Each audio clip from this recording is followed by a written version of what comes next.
okay, Ryan, I know we didn't pay super close attention to the Chargers-Bengals game because we started recording this in the second half, but you don't have to be Nostradamus. You don't have to be a football wizard to see that the Bengals lost. They're now 4-7. Their season is over. They are done. Joe Burrow was excellent this year. He was having an MVP type season. The defense was horrible. There's going to be plenty of time to do a post-mortem. Is it personnel? What's the decision? My question to you, and because I don't know, after this year, do you make wholesale changes and say, okay, Zac Taylor's got to go. We got to make changes. We got to do things. Because we know that the Bengals are a notoriously cheap franchise. Like, they don't like paying people. They don't like bringing in free agents. They don't like paying their players. They haven't paid Jamar Chase yet. Where do you think they go after this year? Are they in a position to where you think they can say, that was just a one-off, we'll get him next year? Or do you think this kind of season should cause some deep self-reflection? If you were running the team, how do you view that? Because I don't know. I don't know how to think about it. Yeah, I think that this is definitely a year because you have a chance. Like, if the Browns somehow figure out a way to win a few more games and come really close to beating you out in this division, I don't think that'll happen. No. But my point being, like, if the Browns finish, with 4 wins and the Bengals finish with 5 or 6, the fact is that you're that close to bottom. It's too close for comfort because the Ravens and the Steelers are going to walk away with this division. Zac Taylor has moments of excellence, and I don't think those moments of excellence are enough to keep him around. I think that if there's got to be a fall guy, he's probably the number 1 candidate, but you're on year 4 of Joe Burrow right now. Like, Burrow's been in here since 2020. You did make it to a Super Bowl, though. You made it to a Super Bowl 1 year. But since then, it has been a downhill spiral. So what has changed? And what are you willing to do to fix that, to still have this type of team that you have? Because you still have T. Higgins. You still have a guy like Chase Brown. Obviously, you got Jamar Chase and Joe Burrow, one of the deadliest duos in the game.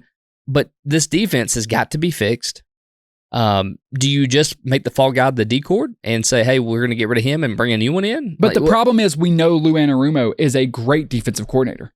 We've seen, so then what is it's not the like problem? He just forgot to be a D coordinator. So, I think the problem at that point, and I don't know, because this is something this is one of those things you'll have to go and grind all 22 tape and look at. This isn't an easy question to answer. Is it just talent deficiency on the defense? Is it a poor free agency moves? Is it all that combined? I think that's a big part of it, because we know Lou Anarumo can coach. Zac Taylor, even though and you know me, there was a time where I thought they should have fired him sooner.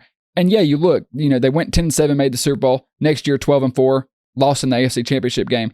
Then year after, 9-8, and then this year they're 4-5. So it's every year's getting a tick worse. And that's the thing.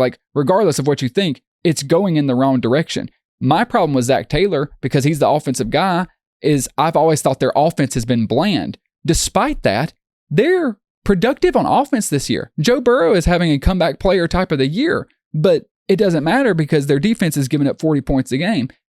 This is where I am a little conflicted. I do think it's fair to say Zac Taylor should go. I think you can get a better offensive coach for Joe Burrow. If I was Cincinnati, I would be calling Ben Johnson, the Detroit offensive coordinator, tomorrow and be like, you want to come coach Burrow and run the team? They would immediately improve. They just absolutely would.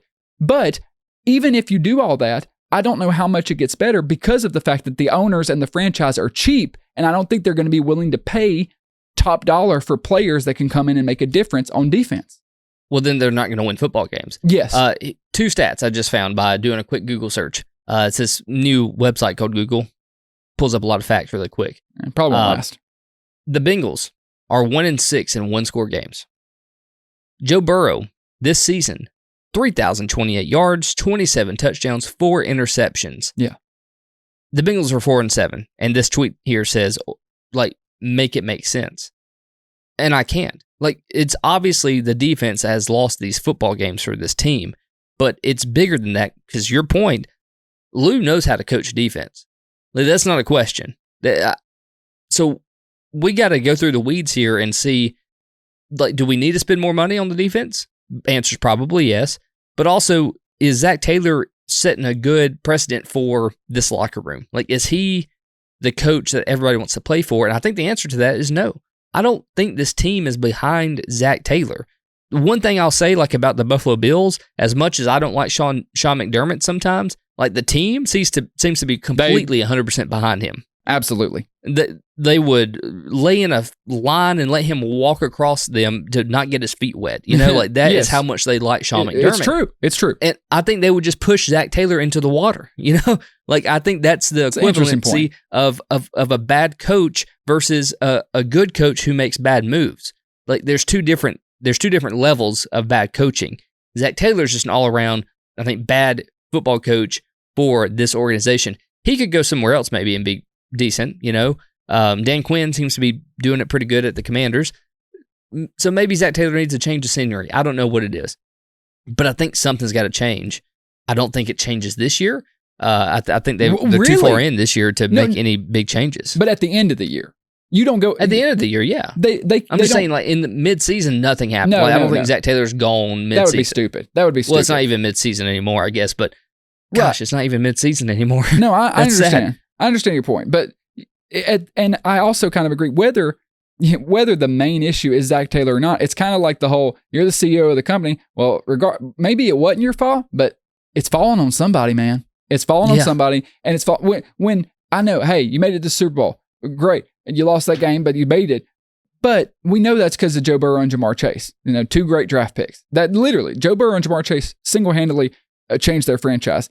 I don't want to completely downplay Zac Taylor, but I think you would agree with me when I say at times it feels like they have won in spite of Zac Taylor's offense, not because of it. It feels like they have been able to overcome it, in part thanks to Lou Anarumo's defense in the playoff games against Kansas City. You know, when they made it to the Super Bowl, it was the defense that did it. When you look at their personnel on defense, I know we got to wrap up.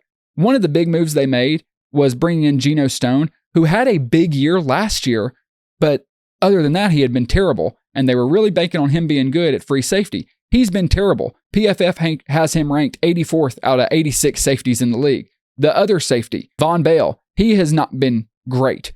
Maybe not as bad as PFF says. The line, okay. You know Hendrickson is good. Jenkins hasn't been good. Hubbard has not been as good as he has been in the past. Hubbard seems to be regressing. And then you got the corners, Cam Taylor-Britt, 86th out of 109th on PFF. And take PFF with a grain of salt. I'm just telling you, when you look at the personnel, there are glaring issues.